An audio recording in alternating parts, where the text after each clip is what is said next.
श्रीमती अर्चना पांडे जी, लखीमपुर। राधे राधे। राधे राधे। आदरणीय महाराज जी, आपके चरणों में कोटि कोटि प्रणाम। महाराज जी, बिना किसी दोष अथवा अपराध के कोई मनुष्य यदि सार्वजनिक एवं व्यक्तिगत तौर पर जीवन में किसी का अपमान करता रहे तो अपमानित व्यक्ति को क्या आचरण करना चाहिए? यदि वो आध्यात्मिक है तो उसे सह लेना चाहिए और भगवान से प्रार्थना करना चाहिए कि उसकी बुद्धि शुद्ध हो। और अपने में आज ही सत्संग में था पूज्यपाद सिउड़िया बाबा के वचन में कि हमारा कोई प्रारब्ध पूर्व जो पाप में है, हमारे भगवान के द्वारा विधान किया गया है, शारीरिक दंड ना भोग करके मानसिक दंड से उससे निपटाया जा रहा है।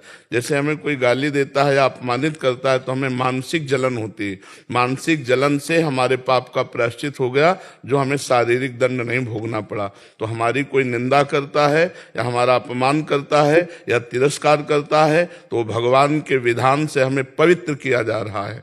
कबीरदास जी कह रहे निंदक नियरे राखिए आंगन कुटी छवाए।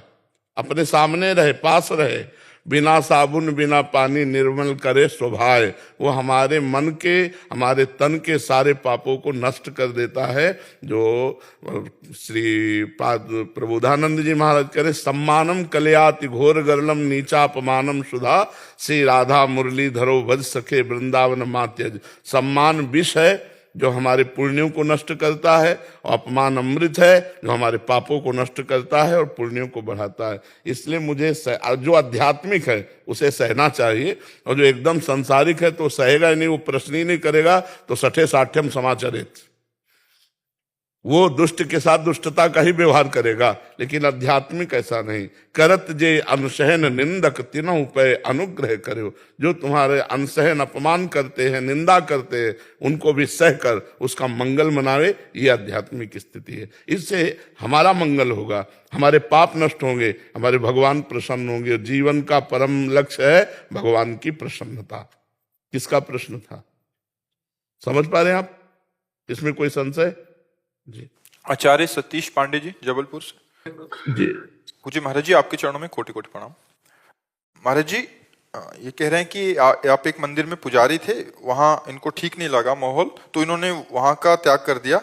और महाराज जी इनको जानना चाह रहे हैं कि मुझे त्याग करने का दोष तो नहीं लगेगा? महाराज जी, मैंने अगर आपने इस भाव से त्यागा है कि हाँ विविध प्रकार के दोष हो सकते हैं, जैसे कोई भगवान के लिए अर्पित कर रहा हूं, उसका प्रयोग स्वयं कर रहे हैं प्रलोभनवश। जैसे आप पूजा करते हैं तो आपकी पेमेंट होगी। नहीं गुरुजी, मेरे वहाँ ऐसा कुछ नहीं था। वहाँ पर ये था कि मेरे साथ फॉर्मेलिटीज होने लगी थी, मतलब इससे आप मिलो, इससे ना मिलो। तो मैंने कहा मैं नहीं, फिर भी आपको तो जो चढ़ौका चढ़ता होगा वो, उससे मेरा कोई मतलब नहीं रहता था। मैं सेवा देता था मैंने। तो फिर आपको छोड़ना नहीं चाहिए। फिर सेवा में क्या परेशानी? गुरुजी मुझे कहा गया कि आप इससे ना मिले, इससे मिले। वहाँ राजनीतिक स्थितियां बनने लगी थी। आप प्रपंच हो। हाँ, तो भगवान की सेवा में आपको सावधान रहना चाहिए। आपको किसी से मतलब आपके ऊपर शासन होगा जी, शासन हुआ कि तो फिर नहीं करना चाहिए। इसके साथ फोटो न खिंचाए। हाँ, और एक ब्राह्मण था, हाँ मैं ठीक सेवा है। देता था गुरुजी। हाँ, तब ठीक। मैंने 18 वर्ष सेवा करी उन भगवती की। हाँ, और फिर मुझे लगा कि यहाँ पर प्रपंच हो रहा है, यहाँ पर छोड़ देना चाहिए। आप ठीक है। सुनता था, जी जी। पर वो इष्ट की जिनकी सेवा की हो तो दोष तो नहीं लगे। नहीं तो अब इष्ट को विराजमान कर लो छवि रूप में अपने घर में, और उनको पाठ सुनाओ और उनका नाम जप करो। वो भी मुझे बुलाते, सब चाहते हैं, और कुछ लोगों के कारण मैंने उसको छोड़ा। बस था। कोई बात नहीं। आप सरल हृदय हैं, जहां भी आप प्रभु को विराजमान करके आराधना करेंगे वो आराधना स्वीकार कर लेते हैं। कि जो और लोग हैं मुझे यजमान थे, तो मैंने किसी के पास नहीं जाता। कोई बात नहीं है, भगवान को यजमान बना लो, वही सबसे बड़े यजमान है। हाँ, भगवान का नाम जप करे। देखो, हम इस विधान से कि अगर आप में इतनी विवेक प्रणाली होती कि सबकी बातें हटाकर अपने इष्ट से केवल मतलब रखना, तो वो आपका अधिकार नहीं है, क्योंकि आपके ऊपर शासन है वहां, तो इसलिए छोड़ देने में कोई दोष नहीं लगता है। नहीं तो हम आपको यही कहते पुनः सेवा कीजिए। पर वहां जब आपके ऊपर अधिकार दूसरों का है कि हम जैसा कहें वैसा सेवा करो, तो फिर नहीं करना चाहिए। फिर अपने छवि विराजमान घर में करके भगवत आराधना करनी। और आप निष्काम करते थे, इसलिए वो सेवा व्यर्थ नहीं जाएगी, आपको आगे उसका फल मिलेगा। और सबसे बड़ा फल है कि आपके आंसू गिरे, यही फल है। हम भगवान के लिए रो दें, हम प्रभु की सेवा के लिए व्याकुल हो जाएं, हमारे हृदय में तपन हो इस बात की, यही भक्ति का फल है। आती है वो भगवती के विग्रह को मैंने बाल्यकाल से सेवन। हाँ, कोई बात नहीं, अब भाव से सेवन करो, अपने घर में छवि विराजमान कर लो। वो अच्छी मानता हूँ, उनको मेरी लगाव अब उनसे लग गया। हाँ ठीक है, भजन करो, भजन ही सार बात जी। संजय शर्मा जी। राधे राधे। राधे राधे महाराज जी। महाराज जी, ज्ञान क्या है? ज्ञान को पाने के लिए क्या शिक्षा आवश्यक है, या ज्ञान को भक्ति से पाने का तरीका उच्च है? हाँ, भक्ति से पाने का तरीका उच्च है। स्वरूपानुसंधान भक्ति रेव गरीयसी, भगवान शंकराचार्य जी ने, गरीयसी माने श्रेष्ठ, स्वरूपानुसंधान अर्थात ज्ञान, आत्मस्वरूप का ज्ञान प्राप्त करने के लिए सर्वश्रेष्ठ साधन भक्ति है। पर कुछ स्वाध्याय भी जरूरत है। जब हमें पता ही नहीं कि मुझे किस मार्ग से जाना है, उस मार्ग में कितने किलोमीटर हैं, कितने किलोमीटर बाद हमारा लक्ष्य मिलता है, तो फिर ऐसे चलते हुए हम हार जाएंगे ना। इसलिए हमको सबसे पहले इस मार्ग में गुरु का वर्ण करना चाहिए। गुरु के वचनों के अनुसार जब हम चलेंगे तो मंजिल बहुत दूर है पर बहुत नजदीक हो जाती है। और जब हम भगवान की आराधना करते हैं तो मंजिल चलनी ही नहीं पड़ती है, हृदय में ही ज्ञान प्रकट हो जाता है। नहीं तो ज्ञान के पंथ कृपाण के धारा, परत खगेश लगे नहीं बारा।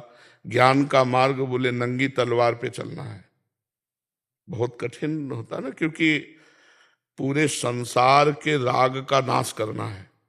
पूरे संसार को असत्य कह दिया ज्ञान ने, ब्रह्म सत्यम जगन मिथ्या। अब हम पूरे संसार में ही फंसे। तो मतलब हमारी जितनी आज तक जन्म जन्मांतर से संस्कार स्वभाववश आसक्तियां हैं, सब काटनी है। और सबसे मूल शरीर में आ जाती है, जब सब छोड़ सकते हैं। लेकिन देह प्राण ते प्रिय कछु नाही, सबसे ज्यादा प्रिय देह और अपने प्राण है, और इनकी भी परवाह छोड़ देनी है, तब हम ज्ञान के मार्ग में चल सकते हैं। तो इससे बहुत सरल और संपूर्ण ज्ञान प्राप्त कराने में समर्थ, भगवत प्राप्ति कराने में समर्थ भगवान की भक्ति है। अब जैसे शरीर का राग त्यागना और शरीर को समर्पण करना, दोनों बात एक है, लेकिन राग त्यागना बहुत कठिन है और समर्पण करना सहज है। राग त्यागना कठिन है। मैं शरीर नहीं हूं, अब सर्दी लग रही तो शरीर में तो लग रही, लेकिन आप महसूस कर रहे हैं ना कि आपको सर्दी लग रही, तो अज्ञान है। सर्दी किसको लग रही है? आत्मा को लग नहीं सकती। और पंचभूत जड़ है, इनको लग नहीं सकती, तो भ्रम ही तो है। तो भ्रम है तो उतार दो जैकेट, ज्ञान का पता चल जाए, है नहीं? पर है ना कि हमें सर्दी लगती है। भूख प्यास प्राणों का धर्म है, देखना सुनना इंद्रियों का धर्म है, संकल्प विकल्प मन का धर्म है। आप सबसे अलग हैं, लेकिन आप सबसे अलग नहीं है। आप देख रहे हैं, आप खा रहे हैं, आप सूंघ रहे हैं, आप भोग रहे हैं, क्योंकि आप शरीर भाव में हैं। इसी को अज्ञान कहते हैं। अब इस अज्ञान को त्यागना बड़ा कठिन है नहीं कठिन? अब हम क्या करते हैं, इसको घुमा के त्यागते हैं। बोले भोजन हमें ये पसंद है तो भगवान को भोग लगाओ, अब वो प्रसाद हो गया, अब वो राग नहीं करेगा, अब वो बांधेगा नहीं, नुकसान नहीं करेगा, वो आपका मंगल करेगा। प्रसादे सर्व दुखाना हानि रस्यों पे जाते।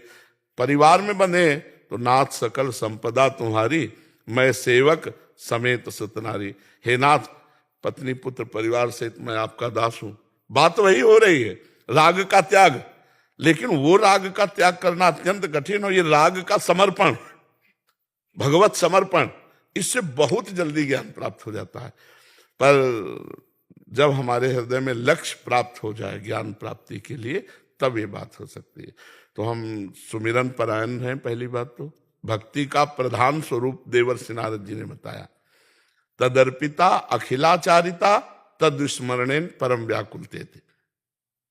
जो सारे आचरण भगवान के लिए करता है, जो भी कर्म व्यापार नौकरी सब भगवत अर्पित करता है, और इतना नाम सुमिरन में प्रियता हो गई कि अगर एक क्षण के लिए भी छूट जाए तो व्याकुल हो जाए। जैसे मछली को पानी से अलग करो तो तड़पने लगती, तद विस्मरणेन परम व्याकुलते थे।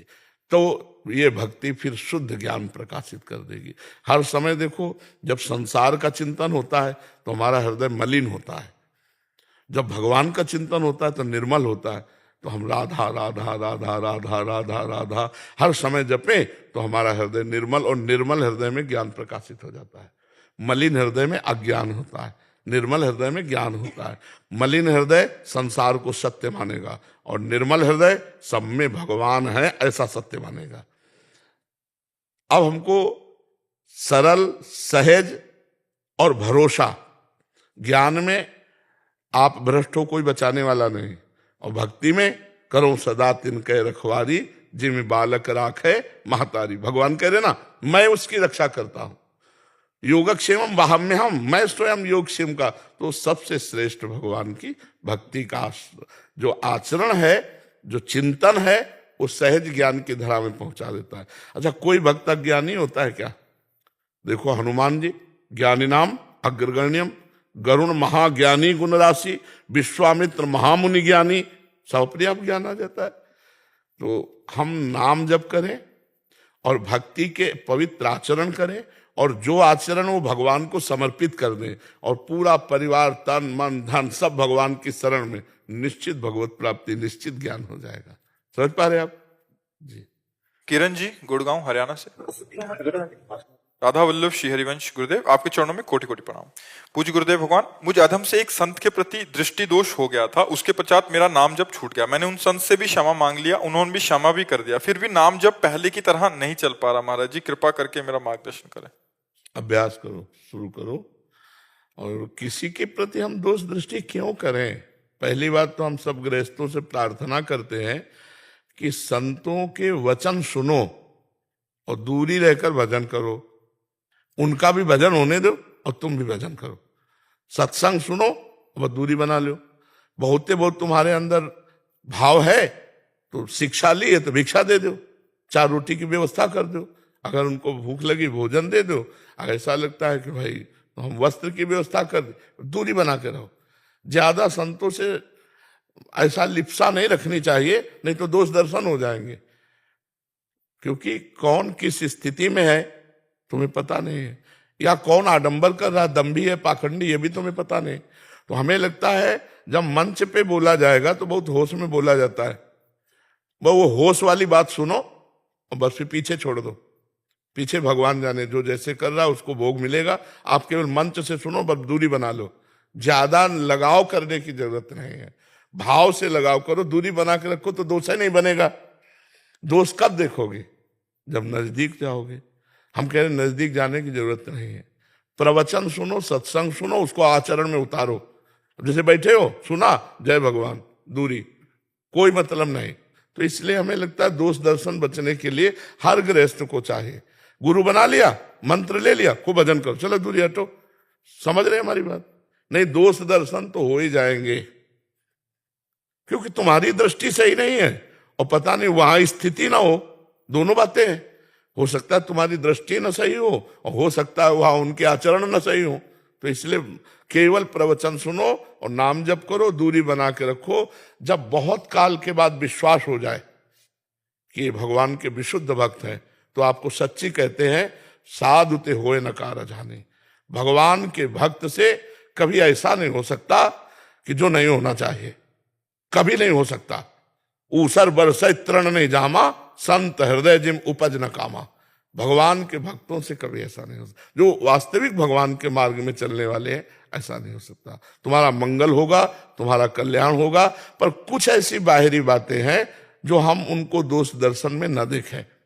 जैसे सत्संग हो रहा है और बीच सत्संग में रामकृष्ण परमहंस जी कहते खाने को लाओ, कुछ पकौड़ा लाओ, कुछ ऐसे, और वो परमहंस स्थिति। तो विवेकानंद जी ने कहा भी एक बार कि महाराज जी, तो उन्होंने कहा जिस दिन हम ऐसा ना करें उस दिन जान लेना कि शरीर छूट जाएगा। रजोगुण से शरीर का सेवन हो रहा है।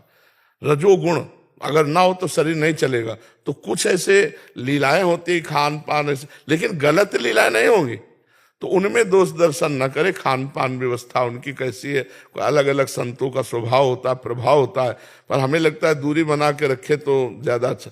आग से लिपटो मत, दूर से सेवन करो। राजा जोगी अगिन जल, परशुराम देवाचार्य जी हुए हैं, ये 4 बातें कही। राजा जोगी अगिन जल, इनके उल्टी रीति, परशुराम इनसे बच के रहिए, थोड़ी करिए प्रीति। जैसे जल है, तो अगर भंवर में फंस गए तो चाहे जितने तैराक हो मर ही जाओगे, वहां फिर कोई उपाय नहीं है। अग्नि है, दूर से सेक लो, ज्यादा प्यार करोगे फफोला पड़ जाएगा, जल जाओगे। राजा है, एक द्वार का निर्माण कराया और जो ही पर्दा हटाया गया तो राजा ने कहा वाह क्या निर्माण हुआ है, तो निर्माण करने वाले को हार का इनाम दिया। अब वो फूल गया, उसने कहा सरकार ये क्या, इससे भी अच्छा बना सकते हैं। तो कहा जब इससे अच्छा बना सकते तो घटिया क्यों बनाया, इसको फांसी में चढ़ा दो। अब संत है, कृपालु है, और आपका दोष दर्शन हो गया तो सब पुण्य नष्ट हो जाए। साधु अवज्ञा तुरंत भवानी, कर कल्याण अखिल के हानि। तो मुझे लगता है कि दूर से प्रीति करो, उनका भी भजन शुद्ध बना रहेगा और आपका भी भजन शुद्ध बना रहेगा। ज्यादा लगावपन बाहरी मत करो, अंदर से भगवान मानो, खूब बढ़िया भजन करो, कोई परेशानी नहीं। बाहर से लगाव करोगे तो उनमें भी दोष हो सकता है और आप में भी दोष हो सकता है, इसलिए दूरी बना के रखे और नाम जप करो। कुछ नहीं, आज से शुरू करो नाम जप करना, ठीक है ना। ये बात भूल जाओ कि तुमसे कोई अपराध हुआ था, अब भजन शुरू करो। यशिका जी हरियाणा से। जी राधा वल्लभ श्री हरिवंश गुरुदेव महाराज जी, आपके चरणों में कोटि कोटि प्रणाम। महाराज जी मेरा प्रश्न है कि स्वप्न को लेकर है। महाराज जी मुझे स्वप्न में भूत और भगवान एक साथ दिखते हैं, मैं ऐसा कुछ खास हमें ये भूत भावन भगवान, भूत भावन भगवान और आगे शंकर, भूत जब हम उच्चारण करते तो भूत भावन भगवान, अरे वही सब है, कोई दूसरे नहीं है, वही चराचर जगत बने हुए हैं। अब हमारी बुद्धि शुद्ध नहीं है इसलिए ऐसा है, कोई भूत ऊत नहीं है, वही भगवान है, वही सब रूपों में है, उनके सिवा कुछ नहीं है। नामदेव जी के सामने भूत प्रकट हुआ तो उनका जय विठ्ठल, तो वहां विठ्ठल भगवान प्रकट हो गए। तो हम अगर भूत को भूत मानेंगे तो भूत है, नहीं तो भगवान के सिवा कोई है नहीं। और नाम जप करते हुए सोया करो, उठ पटांग के स्वप्न नहीं आएंगे। जब शयन करो तो नाम राधा राधा राधा राधा, जब तक नींद ना आवे तब तक राधा राधा राधा राधा, सो गए फिर आप देखना अच्छे स्वप्न आएंगे।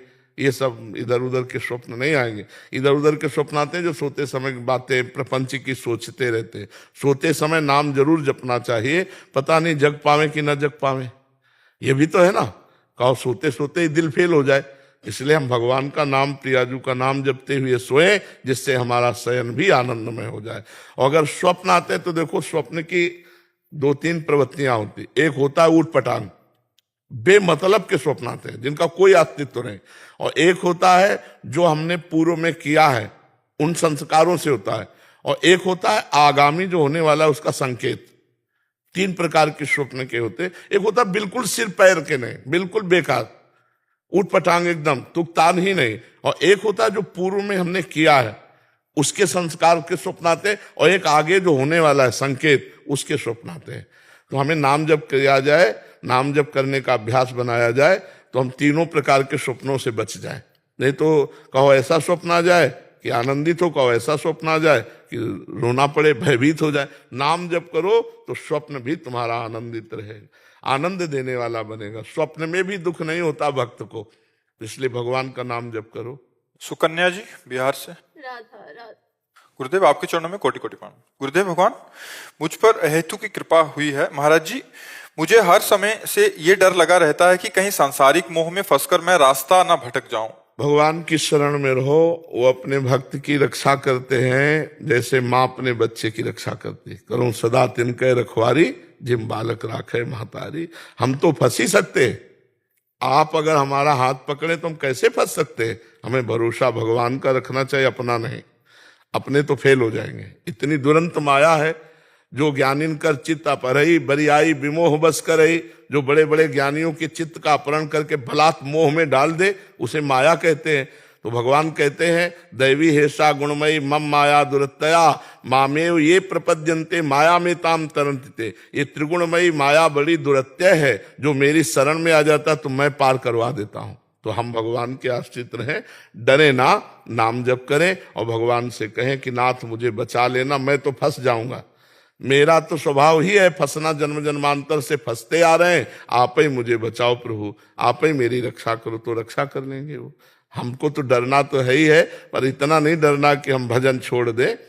कहीं फंस सकते हैं, पक्की बात है आपकी, लेकिन भगवान जब बचाने वाले हैं तो फंसने नहीं देंगे। भगवान की शरण में हो जाओ और नाम जप करो। महाराज जी जैसे कि घर में वैसा गृहस्थ आश्रम में वैसा वातावरण नहीं मिल पाता है, तो होता है कभी कभी मन भी वो हो जाता है, तो वैसे में बहुत डर लगता है। अब हमको नहीं रहे, हम श्री जी के पास हाँ, तो बस श्री जी का सुमिरन करते रहो, अंदर अंदर, बाहर कोई भक्ति का ज्यादा प्रकाश मत करो, क्योंकि गृहस्थी में विरोध होने की संभावना है। तो अंदर अगर हम राधा राधा राधा राधा जप रहे हैं तो हमारा पक्का काम हो जाएगा।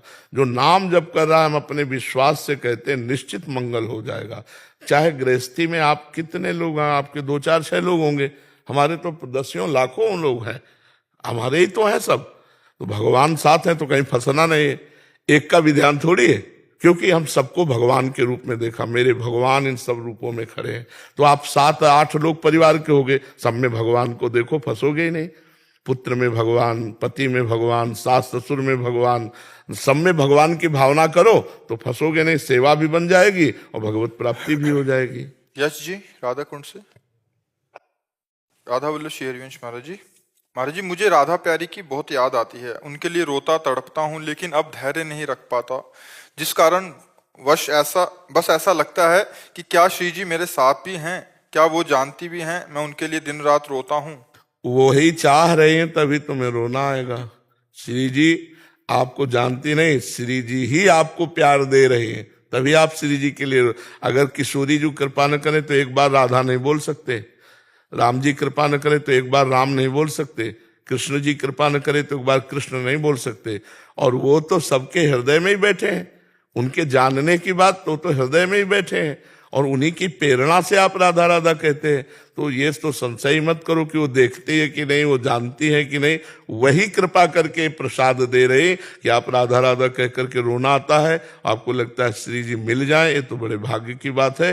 बस अंदर छुपाए रहो, अपने को भक्त ना मानना कि मैं बहुत बड़ा भगत हूँ, क्योंकि इससे फिर अभिमान आ जाएगा। और नाम जप करो और चुपचाप एकांत में रो श्री जी के लिए, ठीक है। महाराज जी से कभी कभी वो जो विरह के समय पे विस्मरित हो जाता है कि वो साथ में है, तो अकेलापन बहुत ज्यादा लगता है। तो इस समय पे एक बार अगर आप कह रहे हैं आप मेरे साथ हो। देखो, इसमें बात समझना है कि जब विरह होता है तो जिसका विरह होता है वो सामने होता है।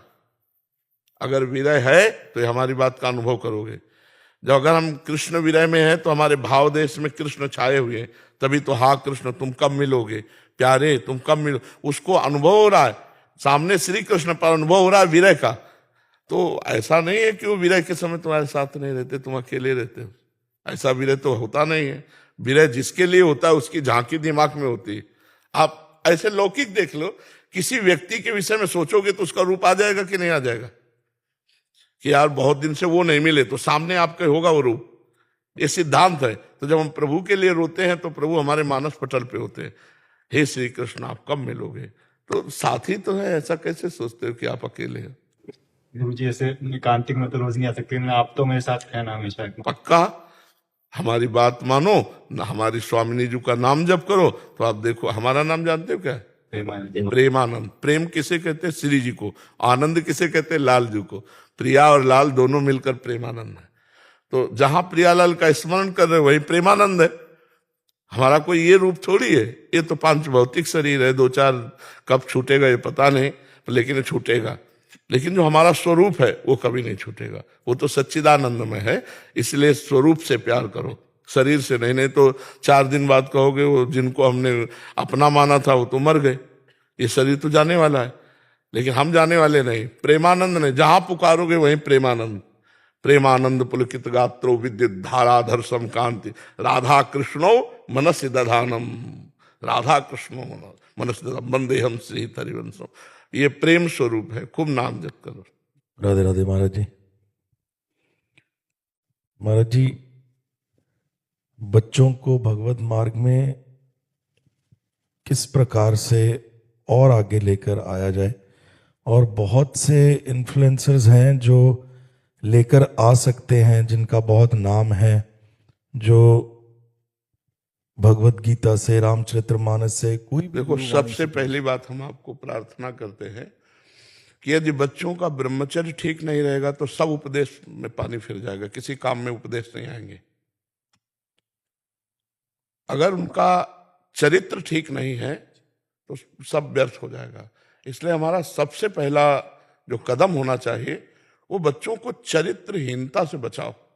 जो आज हमारी समाज में चरित्रहीनता फैलती जा रही है, 12 वर्ष का बच्चा 8 बार हस्तमैथुन करता है।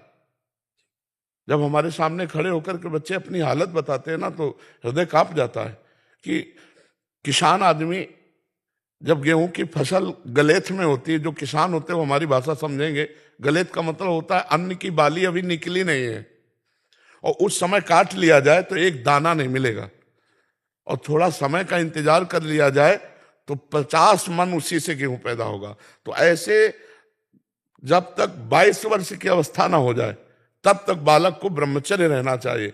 फिर पाणी ग्रहण संस्कार आदि गृहस्थी में तो कोई फर्क नहीं पड़ेगा।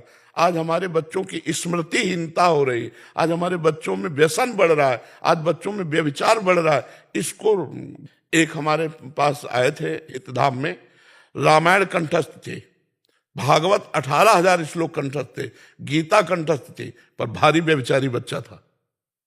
उसने खुद हमें अपनी हालत बताई कि रात भर हम मोबाइल से ऐसे देखते हो, ऐसे आचरण। तब हमें लगा कि गजब है, रामायण कंठस्थ है, गीता कंठस्थ है, बच्चे कंठस्थ करा दिया गया, लेकिन आचरण। तो हमें लगता है कि अगर बच्चों के माता पिता सहयोग करें, गुरु तो सहयोग करें, टीचर जो स्कूलों में है, माता पिता सहयोग करें और अपने बच्चों के पास मित्रवत बैठे और उनके आचरणों के सुधार की उनको सत्संग सुनाएं, शास्त्र स्वाध्याय कराएं, भगवान से प्रार्थना करें कि हमारे बच्चों के चरित्र अच्छे हों तो उनको बल मिले। और 30 मिनट नाम जप करवाएं, 30 मिनट केवल नाम जप कराओ। फिर आप देखना 30 मिनट बैठ करके जो नाम उनको प्रिय लगे या आपको जो प्रिय लगे या जो गुरुजनों ने दिया है उस नाम को हम जपें और थोड़ी देर बैठ करके गीता भागवत अर्थ सहित घर में हम अपने सुनाएं, तो हमारे बच्चों के संस्कार बदलें। इतने बड़े बड़े मोबाइल हैं, स्मार्ट मोबाइल, घर में टीवी है, माता पिता विलासी है, तो बच्चों के संस्कार भ्रष्ट होते चले जा रहे हैं। तो केवल स्कूल से बच्चे नहीं सुधरेंगे, घर में भी सुधार होना चाहिए।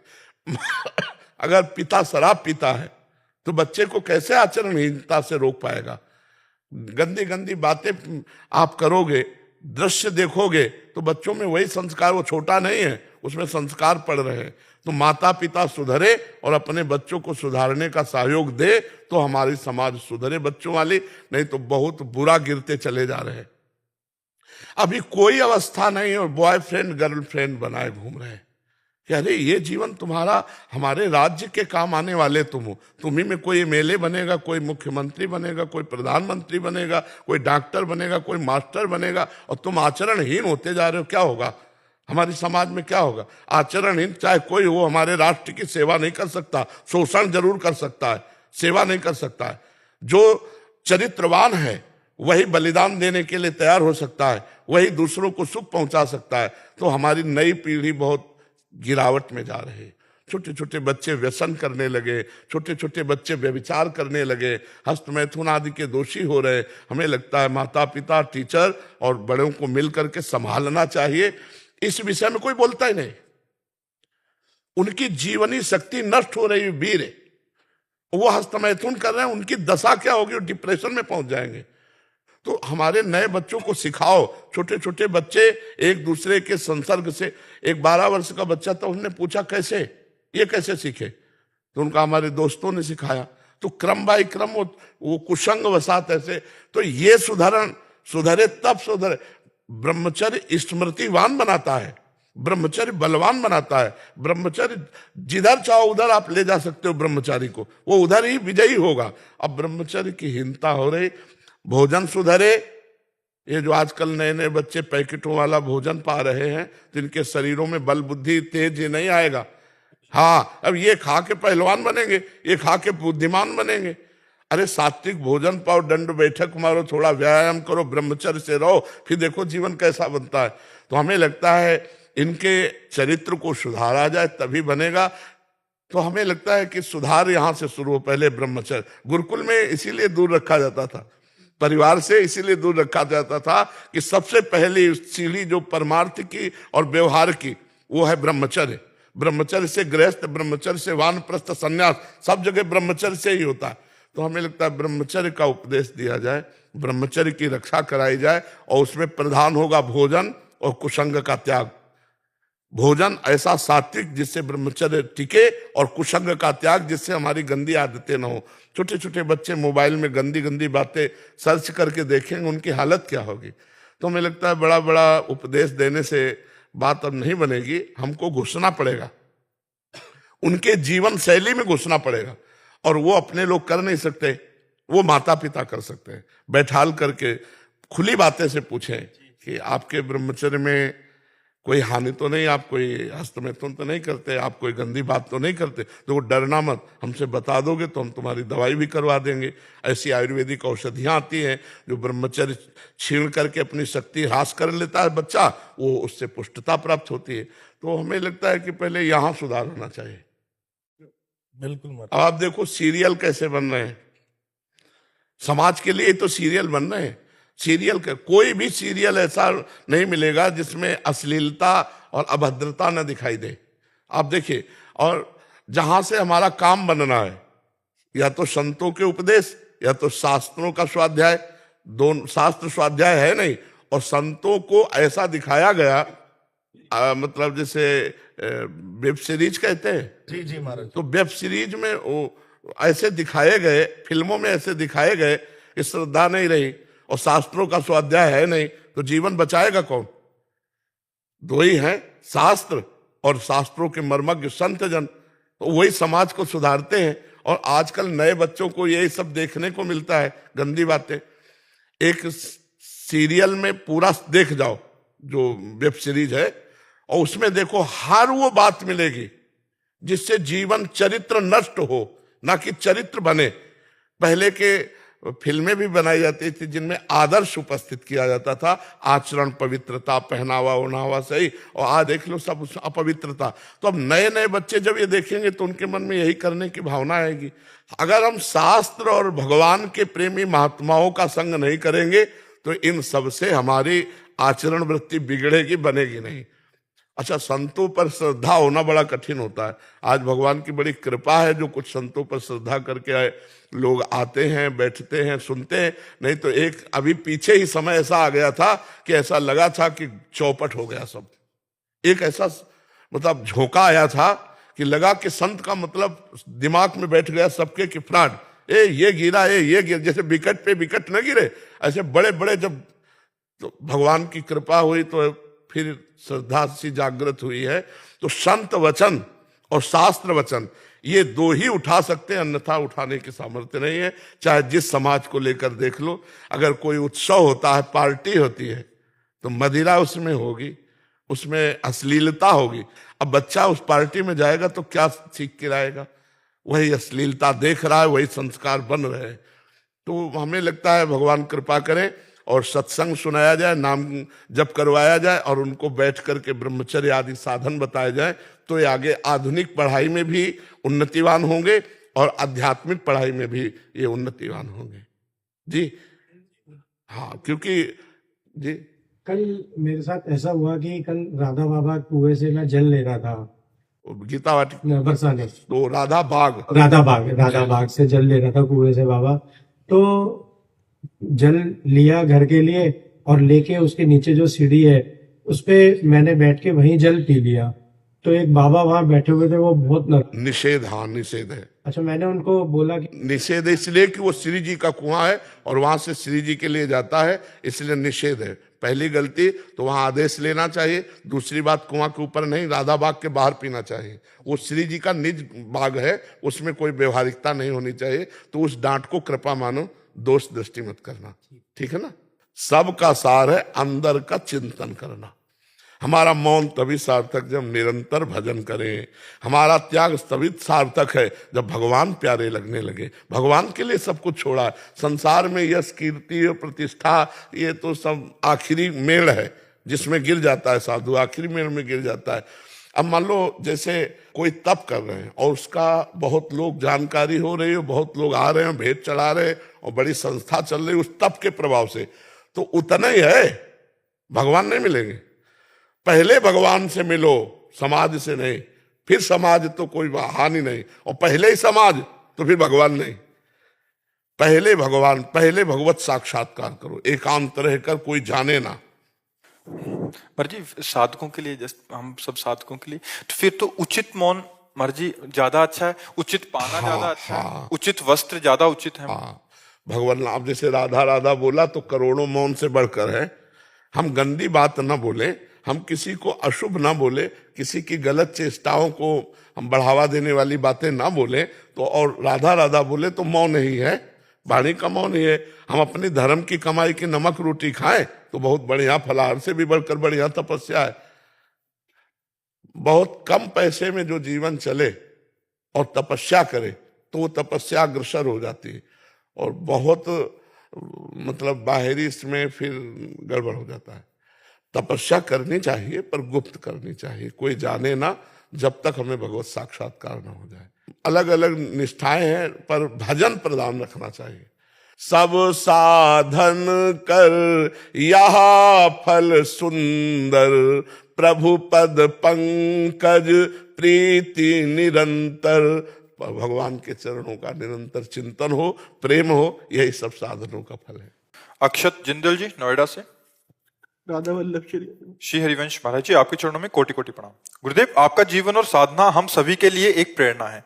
गुरुदेव आपने काशी में शिव जी की उपासना से प्रारंभ कर वृंदावन में श्री राधा वल्लभ श्री हरिवंश से राधा नाम का अद्भुत प्रकाश पूरे भारतवर्ष में फैलाया है।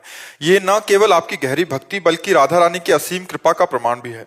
आपका ये भक्ति भाव और प्रवचन हम जैसे लोगों के लिए ये बताता है कि भक्ति मार्ग में कोई सीमा नहीं होती, ये अनंत और व्यापक है। मेरा प्रश्न ये है कि जब आप श्री राधा रानी की पूजा प्रारंभ कर रहे थे तब क्या शिव जी और राधा जी दोनों की पूजा करते थे? क्या उस दौरान किसी आंतरिक संघर्ष का अनुभव हुआ या आपकी भक्ति सहज रूप से आंतरिक संघर्ष का अनुभव हुआ पर पूजा नहीं करते थे। आंतरिक संघर्ष का अनुभव हुआ कि जहां हम एकाग्र होते तो पहले देवाधिदेव महादेव, क्योंकि पूर्वाभ्यास होता ना, ये कोई खिलवाड़ थोड़ी, कोई असत अभ्यास थोड़ी था, सत अभ्यास था। तो फिर उसको भगवान शिव से ही प्रार्थना की कि आपने ही भेजा है, आप ही इस मार्ग में लगाए हैं, तो आप कृपा करके जिस मार्ग में लगाया उसे पुष्टता प्रदान कीजिए। फिर वो धीरे धीरे धीरे धीरे, लेकिन समय लगा, मतलब वर्षों लगा। ऐसा नहीं लगा कि आज श्री जी के जुड़े हो, एकदम पूजा नहीं की, पर आंतरिक मानसिक पूजा, मानसिक अभिषेक, मानसिक चिंतन जो हमारा होता था उस पे बहुत समय लगा बदलने में, बहुत समय लगा, और उन्हीं की कृपा से हुआ, नहीं तो असंभव था। ब्रह्म ज्ञान के मार्ग में चलने वाला अहम ग्रह उपासक दासोहम की पद्धति में आना बहुत कठिन होता है। ये भगवान की, गुरुदेव की, शिव जी की असीम कृपा से ही हुआ है। हमारी सामर्थ्य इसमें नहीं थी, क्योंकि हमारा कोई परिचय ही नहीं था इधर का, वही परिचय था। तो जा पर कृपा न करें पुरारी, सो न पाव मुनि भगति हमारी। औरो एक गुपुत मत सबई कहों कर जोरी, शंकर भजन बिना नर भगति न पावे मोर। तो भगवान शिव की ही कृपा से प्राप्त हुआ, और वही कृपा करके इसमें दृढ़ रति दिए। हमारी सामर्थ्य नहीं थी, उन्हीं की कृपा से सब हुआ है। पर संघर्ष तो चला, पूजा नहीं की। जिस दिन से उन्होंने हमको श्री जी के चरणों में अर्पित किया, उस दिन से अर्घदान प्रकट भी नहीं किया। मानसिक जो चलता रहा उस पर संघर्ष चलता रहा, और फिर कुछ दिन बाद ठीक हो गया। समझ पा रहे आप? पर श्रद्धा और विश्वास और भावना बराबर की है। आज भी ऐसा नहीं कि इतना भी कम हो भगवान शिव के प्रति। इतना भी जितना श्री जी के प्रति है उतने शिव जी के प्रति है, इतना भी अंतर नहीं। क्योंकि सही आपको तो बताए, शिव जी ही श्री जी है। आप देवी भागवत में प्रमाण देख लीजिए, भगवान शंकर ही जो गौरांग गंगाधर हैं वही गौरी प्रिया जो हैं, और जो भगवती उमा हैं वही कृष्ण रूप में है। हम एक बार ऐसे चर्चा की थी तो एक संत आए थे, तो फिर प्रमाण लेके नहीं आए थे जी। पहले बैच में वो चर्चा की आपने? हाँ, अगले ही 5 मिनट बाद प्रमाण लेकर के आपने जो कहा था वो 4-5 श्लोक में देवी भागवत के, तो उस समय हमने वो तो नहीं प्रमाण करके बोला था, हमने तो अपने भाव में बोला था कि हमारे गंगाधर कर्पूर गौरम करुणावतारम वही गौरी किशोरी के रूप में विराजमान है। तब जाकर चित्त की पूर्ण एकाग्रता ऐसे हुई। ये संघर्ष तो होता ही है, क्योंकि सच्चिंतन होता है, उसको बदलने में बहुत समय लगता है। महाराज जी यद्यपि आपको तो अनुभव होते ही रहते होंगे, महाराज जी अभी याद आती है पूर्व की, जैसे घाटों जैसे की? अब विश्वनाथ जी का प्रसाद आया, या ओंकारेश्वर का आया, महाकालेश्वर का आया, परल्यम वैद्यनाथ जी का, आते ही रहते। जब वो आएगा तब फिर एकदम मतलब हृदय शिथिल हो जाता है कि आपकी अपार कृपा, अपार कृपा बस। महाराज जी कभी आप कहते हैं मैया बप्पा की तरह, मतलब हाँ, उस मतलब समय बचपन अब ऐसे नहीं, स्वाभाविक नहीं आएगा। अब कोई आ गया काशी से ऐसे प्रसाद लेके, बिल्वपत्र ले, फिर एकदम वो पुराना, जैसे ना पुराना अभ्यास, तो वो एकदम जागृत हो जाएगा, मन शिथिल हो जाएगा भगवान शंकर के प्रतिभाव में। मोहित शर्मा जी हिसार से, राधे राधे। राधे राधे महाराज जी। महाराज जी आपके चरणों में कोटि कोटि प्रणाम। महाराज जी मेरे मन में आता है खूब दान पुण्य करूं, पर मेरी आर्थिक स्थिति ठीक नहीं है। महाराज जी ऐसे जन है जिनकी आर्थिक स्थिति ठीक नहीं दान है, पर पुण्य रुपया से ही थोड़ी होता है बच्चा। दान पुण्य जो होता है ना, वो भाव से होता है। अब जैसे कभी किसी पशु पक्षी या मनुष्य को तुम्हारी शरीर सेवा की जरूरत हो, आप सेवा कर दो, बहुत बड़ा पुण्य हो जाएगा। कभी कोई भूखा है तो रोटी दाल पवा दीजिए। आपके पास जैसे कोई ठंडी से कांप रहा है और आपके पास ये जैकेट है, आप उतार के पहना दिए। जरूरी नहीं कि हमारे पास रुपया हो तो हम दान करें, नहीं। हमारे पास 4 रोटी अगर हमारे पास भाव है तो मैं आज भूखा रह जाऊंगा और वो 4 किसी को पवा दूंगा, ये सेवा बन गई, ये पुण्य बन गया, सुकृत बन गया। धन की आकांक्षा नहीं करनी चाहिए धर्म के लिए। धर्म बहुत सूक्ष्म विषय बच्चा। अपने को जितना मिला हुआ है उसी से महान धर्म हो जाएगा, भगवान प्रसन्न हो जाएंगे। एक महाभारत में प्रसंग आता है कि एक नेवला आधे स्वर्ण का शरीर था और भगवान श्री कृष्ण और युधिष्ठिर जी के पास से निकला और कहा, मुदगल ऋषि की सतुआ यज्ञ के सामने आपकी राजस्व यज्ञ बेकार है। तो भगवान ने कहा, नेवले तुम ऐसी निंदा कैसे कर सकते हो राजस्व यज्ञ की? तो बोले, प्रभु एक मुदगल नाम के ऋषि हैं जिनको आप जानते हैं, और वो सीलोंच वृत्ति से जीते हैं। सील उंच, सील कहते हैं जो किसान लोग खेत काट लेते हैं, उसके बाद जो बाली या दाना पड़ता है उसको बीनना सीला बिनना कहते हैं, वो सील कहते हैं। और उंच कहते हैं जो बाजार में अन्न जहाँ बिकता है वहां वो अपने सब ले गए, जो दाने पड़े हुए हैं उनको चुन लेना, उसे सीलोंच वृत्ति कहते हैं।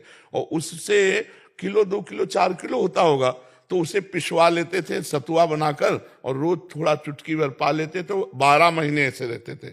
तो बोले एक दिन वो सतुआ पिसवा के 12 महीने के लिए रखा, उतने में ही आ गए अतिथि रूप में भगवान। तो वो इतने भूखे थे कि उनके पास जो 2-4 किलो सतुआ था सब खा गए। अब साल भर उनको भूखा रहना पड़ेगा मुदगल ऋषि को। तो जल पिलाया, वो बोले भगवान की बड़ी कृपा, आज हमारा पेट भर गया। तो वहां जो सतुआ के कण पड़े थे, तो नेवले ने कहा मुझे भूख लगी थी, तो मैं उस कण को पाया और जे ही निकला तो मैं आधा सोने का हो गया।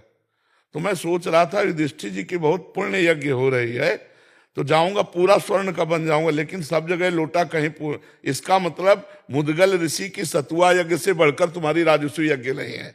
समझ रहे हो? युधिष्ठिर की राजस्व यज्ञ और मुदगल ऋषि की सतुआ यज्ञ, तो सतुआ यज्ञ की जय हुई, राजस्व यज्ञ उतनी बराबरी नहीं कर सकी। गरीब अगर एक रोटी भी दे देता है ना किसी को, उसका बहुत बड़ा भंडारा माना जाएगा, और बेईमानी से कमा के लाखों को भंडारा करे तो उसे भंडारा नहीं माना जाएगा।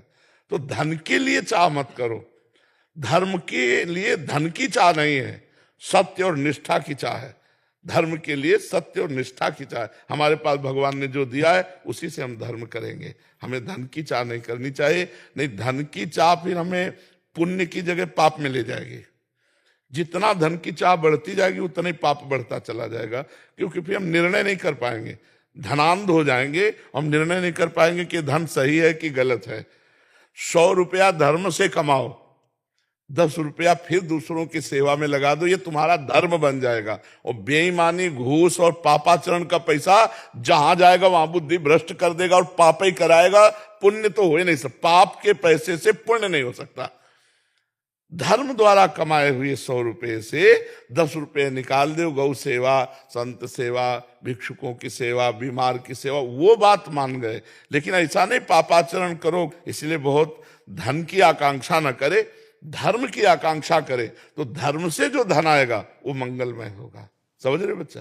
महाराज जी, अधर्म आचरण से धन कमा लिया, आपकी वाणी सुन के आज से प्रेरणा हुई कि नहीं कमाएंगे, तो आपने बोला जहां वो धन जाएगा वहां दुर्गति करेगा, तो फिर ऐसी स्थिति में वो धन का क्या करें? यहाँ किसी गौशाला? हाँ, गौशाला में दे दे, गौओं की उस सेवा में दे दे, या बीमारों की सेवा में दे दे। साधु महात्माओं को कदापि ना दे, क्योंकि उनका जीवन नष्ट हो जाएगा, उनकी बुद्धि भ्रष्ट हो जाएगी। अच्छा, गाय भगवत स्वरूप है, और जैसे बीमार लोग हैं औषधि ले रहे हैं, तो संसारिक जन है, उनका कोई एकाग्रता से तो लेन देन है नहीं, और संत का एकाग्रता से लेन देन है। अगर भोजन गलत हो जाएगा तो बुद्धि भ्रष्ट हो जाएगी, भजन नहीं होगा, बस वही सुहाई देगा संसार के भोग वासना प्रपंच। यहाँ तो आपने एक बार बोला था कि कुछ ऐसी जगह भी दे सकते जहां आपको यश की प्राप्ति ना हो, मतलब हाँ, जैसे मान लो बहुत से ब्रजवासी और संतों की सेवा होती रहती है, आप जाओ चुपचाप दे दो, जा करके काम हो जाए। और ये गलती मानो कि आगे हम पाप नहीं करेंगे, लेकिन संतों को डायरेक्ट नहीं देना चाहिए। पाप का कमाया हुआ धन संतों को नहीं देना चाहिए, नहीं तो निश्चित उनकी बुद्धि भ्रष्ट होगी, तुम्हें डबल पाप लगेगा। क्यों? और क्या, वो भजन कर रहे हैं, उनके भजन में विघ्न डाल दिया तो तुम्हें पाप नहीं लगेगा। तो इसलिए पाप के धन से तो कभी पुण्य हो ही नहीं सकता। वो प्रायश्चित है, जैसे आप दे आए गौशाला में, आप बीमार हो, वो प्रायश्चित है तुम्हारे पाप का, पुण्य नहीं बनेगा। पुण्य तो बनेगा धर्म से कमाए हुए धन के द्वारा। ऐसा हो तो फिर क्या है? ऐसा नहीं है। अवश्य में भोक्तव्यम कृतम कर्म शुभाशुभम, शुभ और अशुभ कर्म दोनों भोगने पड़ेंगे। इसलिए बहुत संभल के चलना चाहिए। शास्त्र में धर्म का कमाया हुआ 100 रुपया, उसमें 10 रुपया किसी को कर सकते हो, ऐसा लिखा। राधा राधा राधा राधा राधा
Hey